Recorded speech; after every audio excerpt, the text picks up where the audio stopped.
Chapter 3. My work and those dimensions of reality into which it takes me. Your scientists are finally learning what philosophers have known for centuries, that mind can influence matter. They still have to discover the fact that mind creates and forms matter. Now your closest environment, physically speaking, is your body. It is not like some mannequin shape in which you are imprisoned that exists apart from you like a casing. Your body is not beautiful or ugly, healthy or deformed, swift or slow, simply because this is a kind of body that was thrust upon you indiscriminately at birth. Instead, your physical form, your corporeal personal environment, is the physical materialization of your own thoughts, emotions, and interpretations. Quite literally, the inner self forms the body by magically transforming thoughts and emotions into physical counterparts. You grow the body. Its condition perfectly mirrors your subjective state at any given time. Using atoms and molecules, you build your body, forming basic elements into a form that you call your own. You are intuitively aware that you form your image and that you are independent of it. You do not realize that you create your larger environment and the physical world as you know it by propelling your thoughts and emotions into matter, a breakthrough into three-dimensional life. The inner self, therefore, individually and en masse, sends its psychic energy out, forming tentacles that coalesce into form. Each emotion and thought has its own electromagnetic reality, completely unique. It is highly equipped to combine with certain others according to the various ranges of intensity that you may include. In a manner of speaking, three-dimensional objects are formed in somewhat the same way that the images you see on your television screen are formed, but with a large difference. And if you are not tuned into that particular frequency, you will not perceive the physical objects at all. Each of you act as transformers unconsciously, automatically transforming highly sophisticated electromagnetic units into physical objects. You are in the middle of a matter-concentrated system, surrounded, so to speak, by weaker areas in which what you would call pseudo-matter persists. Each thought and emotion spontaneously exists as a simple or complex electromagnetic unit, unperceived incidentally as yet by a scientist. The intensity determines both the strength and the permanency of the physical image into which the thought or emotion will be materialized. In my own material, I'm explaining this in depth. Here, I merely want you to understand that the world that you know is the reflection of an inner reality. You are made basically of the same ingredients as a chair, a stone, a head of lettuce, a bird. In a gigantic cooperative endeavor, all consciousness joins together to make the forms that you perceive. Now, because this is known to us, we can change our environments and our own physical forms as we wish, and without confusion. For we perceive the reality that lies beneath. We also realize that permanency of form is an illusion, since all consciousness must be in a state of change. We can be, in your terms, in several places at once because we realize the true mobility of consciousness. Now, whenever you think emotional of another person, you send out a counterpart of yourself, beneath the intensity of matter, but a definite form. This form, projecting outward from your own consciousness, completely escapes your egotistical attention. When I think emotional of someone else, I do the same thing, Accept that a portion of my consciousness is within the image and can communicate.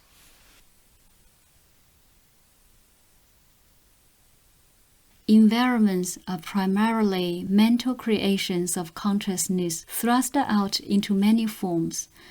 I have a 14th century study, my favorite, with which I am very pleased, for example.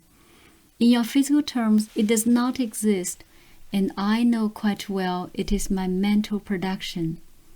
Yet I enjoy it, and often take a physical form in order to sit at the desk and look out the window at the countryside.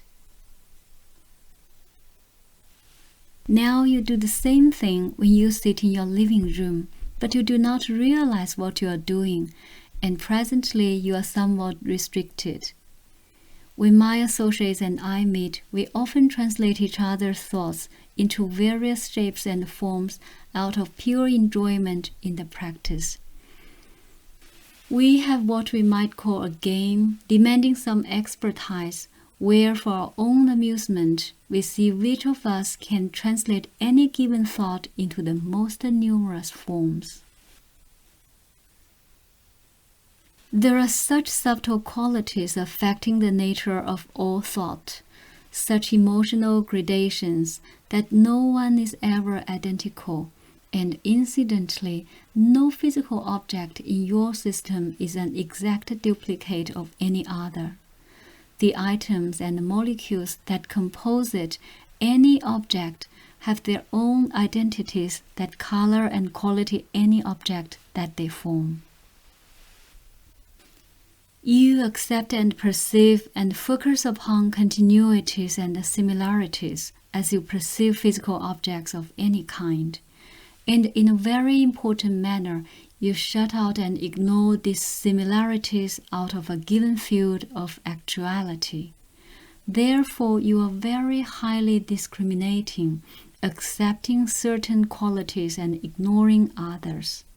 Your bodies not only change completely every 7 years, for example, they change constantly with each breath. Within the flesh, atoms and molecules constantly die and are replaced. The hormones are in a constant state of motion and alteration. Electromagnetic properties of skin and cell continually leap and change and even reverse themselves. The physical matter that composed your body a moment ago is different in important ways from the matter that forms your body in this instant. If you perceive the constant change within your body with as much persistence as you attend to its seemingly permanent nature, then you would be amazed that you ever consider the body as one more or less constant, more or less cohesive entity. Even subjectively, you focus upon and indeed manufacture the idea of a relatively stable, relatively permanent conscious self. You stress those ideas and thoughts and attitudes that you recall from past experience as your own, completely ignoring those that once were characteristic and now are vanished, ignoring the fact also that you cannot hold thought. The thought of a moment before, in your terms, vanishes away.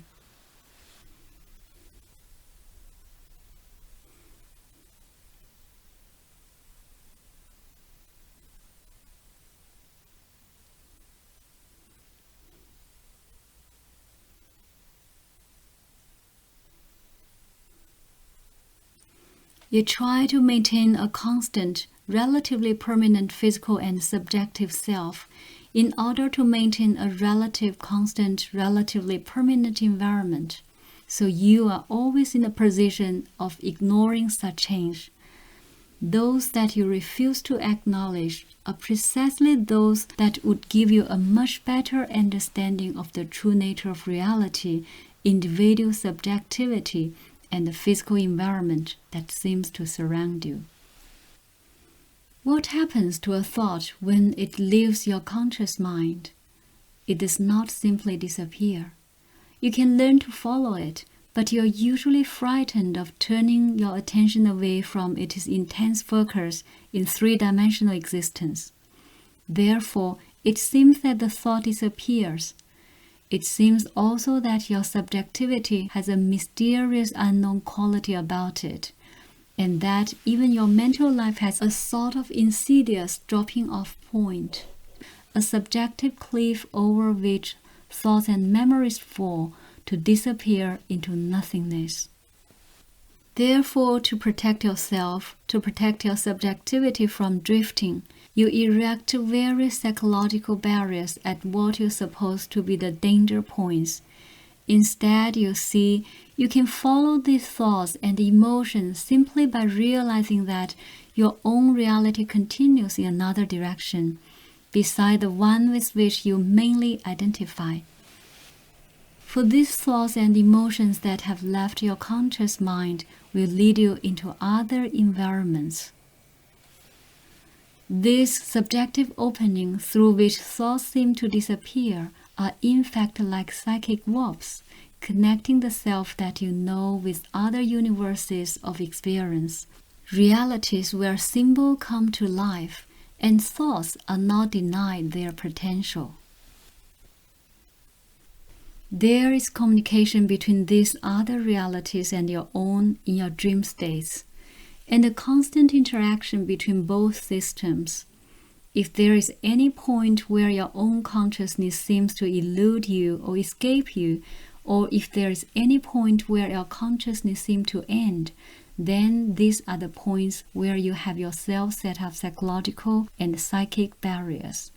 And these are precisely those areas that you should explore. Otherwise, you feel as if your consciousness is enclosed within your skull, immobile and constricted, and every lost thought or forgotten memory, at least symbolically, seems like a small death. And such is not the case.